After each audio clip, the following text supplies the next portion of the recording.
चलो बच्चा लोग, तो अब हम लोग नेक्स्ट वाला पढ़ते हैं। ये हमने एटॉमिक साइज कंप्लीट कर लिया। अब हम लोग पढ़ेंगे metallic character. Metallic and non metallic character को समझते हैं। तो देखो, metallic and non metallic character क्या होता है, हम लोग थर्ड वाला पढ़ेंगे, metallic and non metallic character. तो ये हमारा थर्ड पीरियोडिक ट्रेंड्स है, metallic and non metallic character.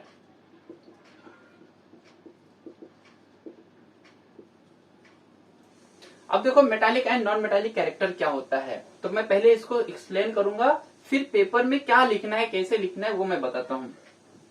तो अब हम लोग इसको ट्रेंड्स को कुछ समझते हैं कि क्या होता है। फॉर एग्जांपल हम लोग कंसीडर कर रहे हैं metallic character belonging to the same group, जो एक ही ग्रुप से बिलोंग करते हैं, उसका मेटालिक कैरेक्टर कैसा होता है।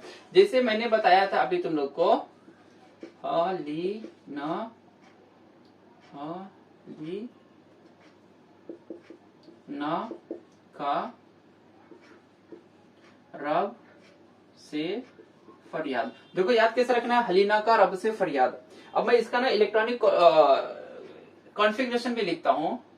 इलेक्ट्रॉनिक कॉन्फ़िगरेशन 1 2,1 2,8,1 2,8,8,1 इस तरीके से आएगा। बाकी भी लिख सकते हैं, लेकिन हमको उतना ही जरूरत है। अब अगर मैं इसको बताऊं, ये एक ही ग्रुप, ये कौन से ग्रुप का एलिमेंट है, ये एक ही ग्रुप का है। तो जब हम लोग देखते हैं कि जब मैं टॉप टू बॉटम आ रहा हूं, हमको क्या बताना है, जो ग्रुप एक ही ग्रुप से एलिमेंट होते हैं उसका मेटालिक कैरेक्टर क्या होता है। तो metallic character of element belonging to the same group, हम लोग ये समझ रहे हैं। हम लोग metallic character of an elements belonging to the same group, हम लोग इसको समझ रहे हैं कि जो मेटालिक कैरेक्टर समझते हैं, जो एक ही ग्रुप के एलिमेंट होते हैं, जैसे ग्रुप 1 ग्रुप 2 3 4 13 14 15, वो एक ही ग्रुप को लेंगे तो उसका मेटालिक कैरेक्टर क्या होता है, वो कैसे बिहेव करता है, उसको हम लोग समझना है। ये देखो, ये समझने के लिए मैं बता रहा हूं। तो अगर मैंने सब फॉर एग्जाम्पल ग्रुप 1 लिख दिया है, अब अगर देखोगे तो जब मैं ऊपर से नीचे आ रहा हूं, टॉप टू डाउन, जब मैं टॉप टू डाउन आ रहा हूं नीचे, तो ये मेरा फर्स्ट पीरियड है, ये मेरा सेकेंड पीरियड है, third fourth fifth sixth and ये सेवेंथ पीरियड है। तो मैंने सारे पीरियड भी लिख दिए हैं। अब देखो, ये पीरियड 1 पीरियड 2 पीरियड 3, अब ये पीरियड 1 का एलिमेंट है, 2 का एलिमेंट है, 3 का। जब मैं ऊपर से नीचे आ रहा हूं, अगर ऑब्जर्व करोगे तो इसके पास सिर्फ एक शेल है क्योंकि ये पीरियड 1 में है, इसके पास 2 शेल आ गया क्योंकि ये पीरियड 2 में है, इसके पास 3 शेल है क्योंकि ये पीरियड 3 में है, इसके पास 4 शेल है क्योंकि ये पीरियड 4 में है। तो जैसे जैसे मैं ऊपर टॉप टू बॉटम आ रहा हूं, ऑब्जर्व करोगे कि एक एक शेल क्या हो रहा है, बढ़ते जा रहा है। क्या हो रहा है, एक एक शेल बढ़ते जा रहा है। जब एक एक शेल बढ़ते जा रहा है, तब देखो होता क्या है, ये मेरा हो गया न्यूट्रॉन, ये हो गया प्रोटॉन। मैं जस्ट रैंडम कोई भी एक एटम का स्ट्रक्चर बना देता हूं। तो ये मैंने ले लिया फॉर एग्जांपल समझने के लिए, सोडियम का स्ट्रक्चर बना दिया मैंने। किसका बना दिया, सोडियम का, जिसके लास्ट ऑर्बिट में एक इलेक्ट्रॉन है, यहाँ पे इसके सेकेंड ऑर्बिट में 8 इलेक्ट्रॉन है और फर्स्ट ऑर्बिट में 2 इलेक्ट्रॉन है। अब समझो, इसको समझने के लिए मैं बताया हूं। तो अगर हम लोग देखेंगे, जो न्यूक्लियस है और जो बाहर का इलेक्ट्रॉन है, आउटर मोस्ट सेल इलेक्ट्रॉन है, इसके बीच में, अब यहाँ पे देखोगे, अगर मैं हाइड्रोजन का बनाऊं तो यहाँ पे न्यूट्रॉन और प्रोटॉन हो गया, ये फर्स्ट शेल एक इलेक्ट्रॉन हो गया। तो ये देखो, ये न्यूक्लियस से मतलब हम लोग बोल सकते हैं ये जो इलेक्ट्रॉन है ये बहुत नजदीक है। जब ये न्यूक्लियस से इलेक्ट्रॉन बहुत नजदीक है, तो ये इस पे क्या करेगा, बहुत ज्यादा फोर्स रहेगा। क्या रहेगा, इस पे ज्यादा फोर्स रहेगा। तो हम लोग बोल सकते हैं ना, इफेक्टिव न्यूक्लियर चार्ज क्या रहेगा, इसका ज्यादा रहेगा। इस इलेक्ट्रॉन के ऊपर जो चार्ज लग रहा है, जो खींच रहा है, पुल कर रहा है, जो प्रोटॉन है पॉजिटिव है, ये क्या इलेक्ट्रॉन है नेगेटिव होता है। तो हमको मालूम है पॉजिटिव और नेगेटिव के बीच में क्या होता है, फोर्स ऑफ अट्रैक्शन होता है, मतलब पुल करता है, खींचता है। अब यहाँ पे देखो, यहाँ न्यूक्लियस है, यहाँ पे इलेक्ट्रॉन है। अब इस न्यूक्लियस और इलेक्ट्रॉन के बीच में डिस्टेंस ज्यादा हो गया है। जब डिस्टेंस ज्यादा हो गया है, तब इसको ये आसानी से खींच सकता है क्या, नहीं खींच सकता है। जितना ज्यादा फोर्स इस पे लगेगा मतलब कम लगेगा, यहाँ पे देखो ज्यादा लगेगा। तो हम लोग बोल सकते हैं इफेक्टिव न्यूक्लियर चार्ज क्या है, इसका ज्यादा है और इसका क्या है, कम है। तो जैसे जैसे डिस्टेंस बढ़ रहा है, जैसे जैसे शेल बढ़ रहा है, इंक्रीज हो रहा है, वैसे वैसे इफेक्टिव न्यूक्लियर चार्ज क्या होते जाता है, कम होते जाता है। तो अगर मैं आप चलो ठीक, इफेक्टिव न्यूक्लियर चार्ज कम होता है, ठीक, उसके अलावा और क्या होता है, तो हम लोग बोल सकते हैं अट्रैक्टिव जो फोर्स है, जो इफेक्टिव न्यूक्लियर चार्ज का जो अट्रैक्शन है वो तो कम होता ही होता है, जो फोर्स लगता है वो भी क्या हो जाता है, कम हो जाता है। तो effective nuclear charge and attractive force on the valence electron क्या होता है, डिक्रीज होता है। कब डिक्रीज होता है, जब साइज बढ़ते जाता है। जब हम लोग टॉप टू बॉटम आते हैं तो समझ लो इस पे ज्यादा हम लोग बोल सकते हैं इफेक्टिव न्यूक्लियर चार्ज है, इसके यहाँ पे क्या हो जाएगा, कम, यहाँ पे और कम, यहाँ पे और कम, यहाँ पे और कम, यहाँ पे और कम। तो जैसे जैसे साइज बड़ा होते जाएगा इफेक्टिव न्यूक्लियर चार्ज क्या होता जाएगा, कम होते जाएगा। अब इस पे न्यूक्लियर चार्ज कम होते जाएगा तो इलेक्ट्रॉन पे जो फोर्स लगेगा वैलेंस इलेक्ट्रॉन पे, लास्ट वाले इलेक्ट्रॉन पे, वो क्या हो जाएगा, वो भी कम हो जाएगा। जब न्यूक्लियर चार्ज और जो हम लोग बोल सकते हैं अट्रैक्टिव फोर्स, अगर ये दोनों कम हो जाता है तो रिजल्ट होता है ये कि ये जो एलिमेंट्स रहेंगे ये लास्ट ऑर्बिट के इलेक्ट्रॉन को क्या है, आसानी से लूज कर सकता है, छोड़ सकता है। तो the tendency of atom to lose the electron, as this result tendency of atom is to lose the electron. तो जब टॉप टू बॉटम आते हैं, न्यूक्लियर चार्ज कम होता है, इफेक्टिव न्यूक्लियर चार्ज कम होता है, तब ये इलेक्ट्रॉन क्या कर सकता है, आसानी से लूज कर सकता है ये एलिमेंट। ये समझ में आया। अब अगर हम लोग और देखेंगे तो जब हम लोग टॉप टू बॉटम आते हैं तो मेटालिक कैरेक्टर क्या होता है, इंक्रीज होता है। एक चीज याद रखना, top to bottom, top to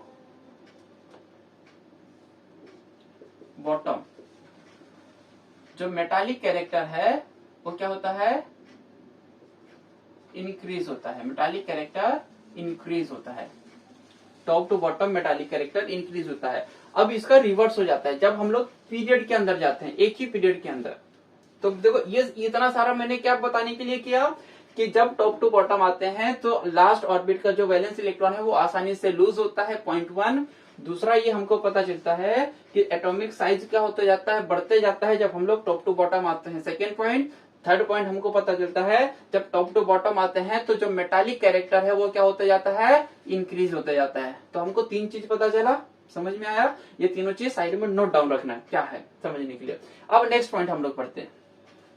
अब हम लोग जैसे मैंने यहां से बोला ना, सेम ग्रुप, अब हम लोग लेंगे ना विद सेम पीरियड के अंदर मेटालिक कैरेक्टर क्या होता है।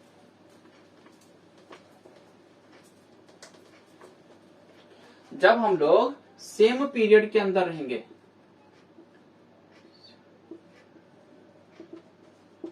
सेम पीरियड के अंदर रहेंगे तब देखो क्या होता है। जब हम लोग सेम पीरियड के अंदर रहते हैं तो मैंने अभी बताया था आप लोगों को, जैसे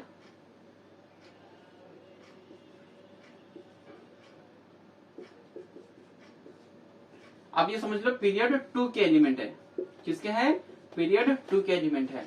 अब इसका इलेक्ट्रॉनिक कॉन्फ़िगरेशन में लिखूं तो 2,1, 2,2, 2,3, 2,4, 2,5, 2,7 और 2,8।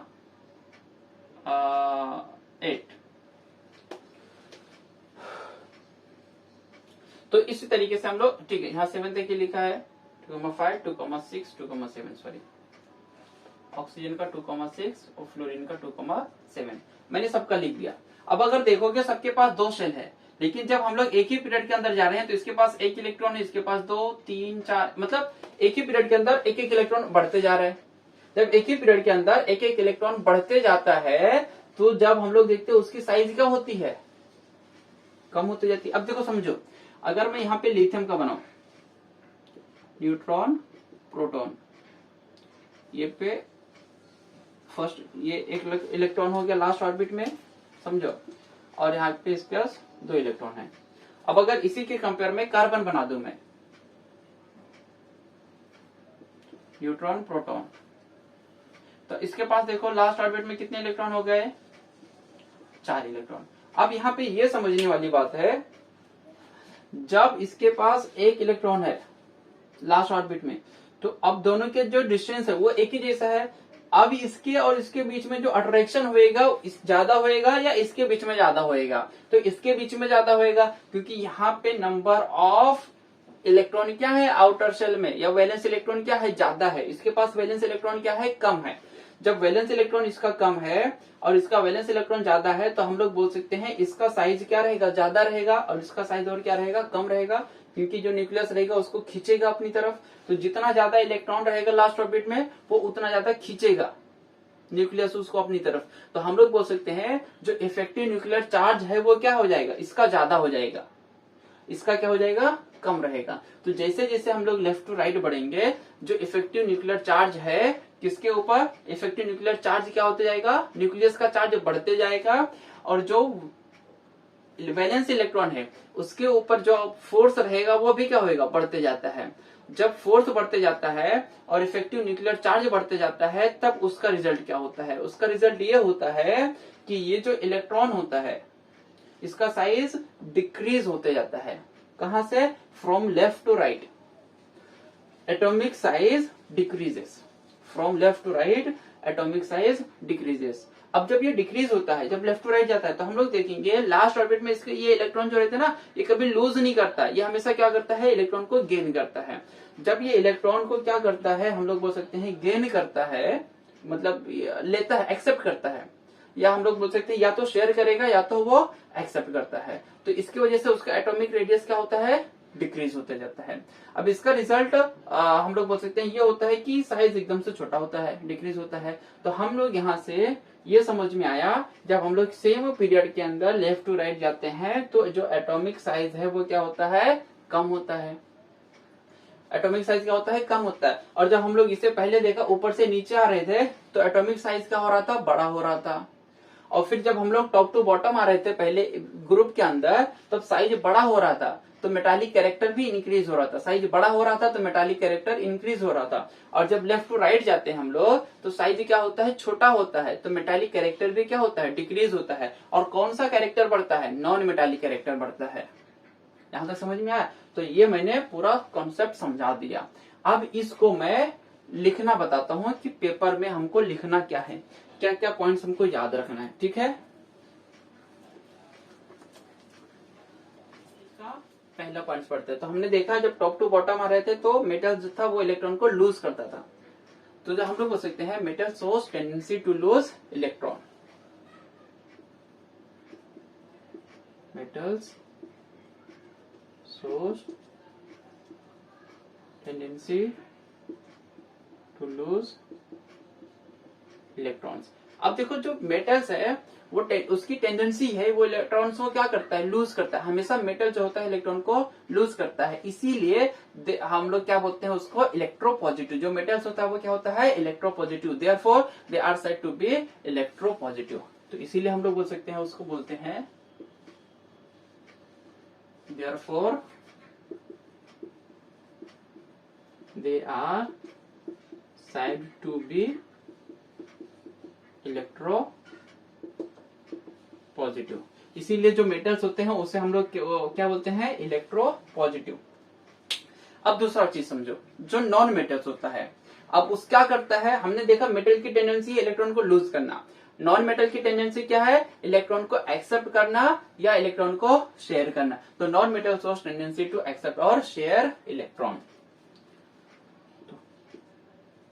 Non metal shows tendency to accept or share electron. अब वो जो इलेक्ट्रॉन्स एक्सेप्ट करेगा या वो शेयर करेगा वो किसके साथ, with another atom,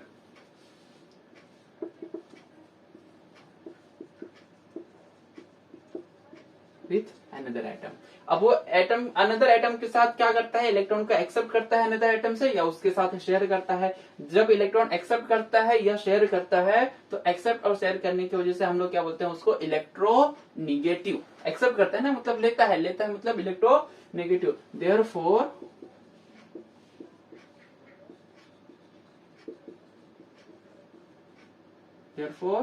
they are said to be electronegative.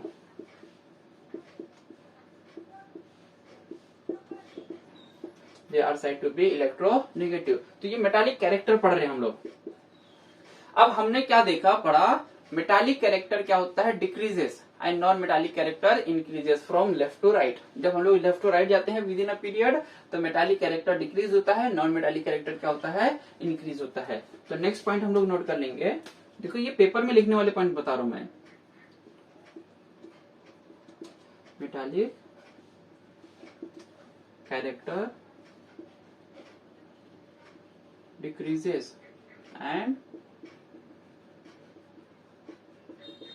Non metallic character increases from left to right, from left to right within a period.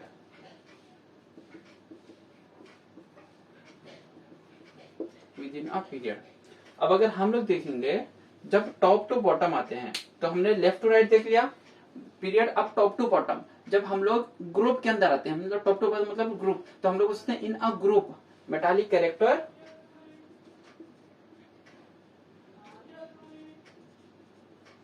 In a group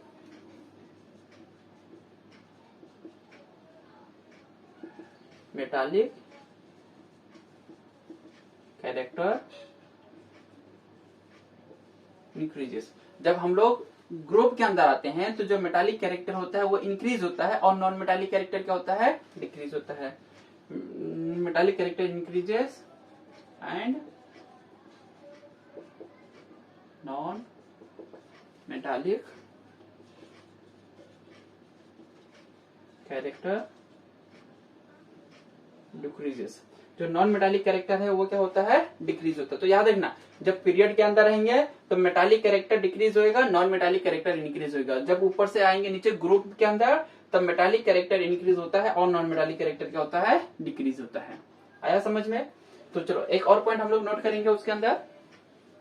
अब जब देखोगे पीरियोडिक टेबल राइट साइड में जाओगे T block में तो एक ऐसा zigzag line दिखाई देगा।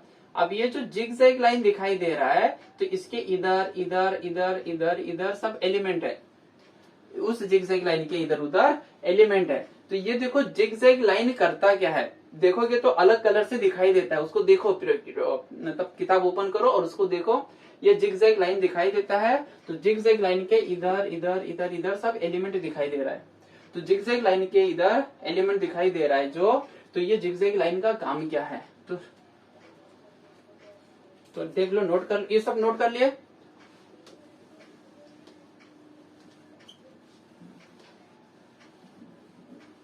तो हम लोग बोल सकते हैं जिगजैग लाइन। नेक्स्ट पॉइंट हम लोग बोल सकते हैं zigzag line separate metals from non metals. ये जिगजैग लाइन होता क्या है, किस लिए होता है, तो जिगजैग लाइन क्या करता है, मेटल्स को नॉन मेटल्स से सेपरेट करता है। ठीक है, तो zigzag line separates metals from non metals. अब ये जो जिगजैग लाइन के इधर इधर इधर इधर दिखाई दे रहा है, ये सब इसको क्या बोलते हैं हम लोग, यहाँ पे जो एलिमेंट्स होता है इसको बोलते हैं हम लोग मेटालॉइड्स। तो जैसे हम लोग पढ़ोगे जर्मेनियम, आर्सेनिक, सिलिकॉन, बोरॉन, तो boron, silicon, germanium, arsenic, antimony, polonium, तो ये सब कैसे हैं, मेटालॉइड्स हैं। तो हमको एटलीस्ट 2 मेटालॉइड्स के नाम याद रखना है। तो कौन कौन से याद रखोगे, boron, silicon, germanium, arsenic, antimony. Boron, silicon, germanium, arsenic, antimony. तो ये सब क्या है, हमने मेटालिक कैरेक्टर पढ़ लिया। तो यहाँ पे हमारा ये चैप्टर खत्म होता है। अब नेक्स्ट लेक्चर में हम लोग कोई दूसरा चैप्टर पढ़ेंगे, फर्स्ट चैप्टर ग्रेविटेशन। तो बच्चों इसको ज्यादा से ज्यादा अपने दोस्तों के साथ लाइक करो, शेयर करो एंड सब्सक्राइब करो। थैंक यू बच्चा लोग।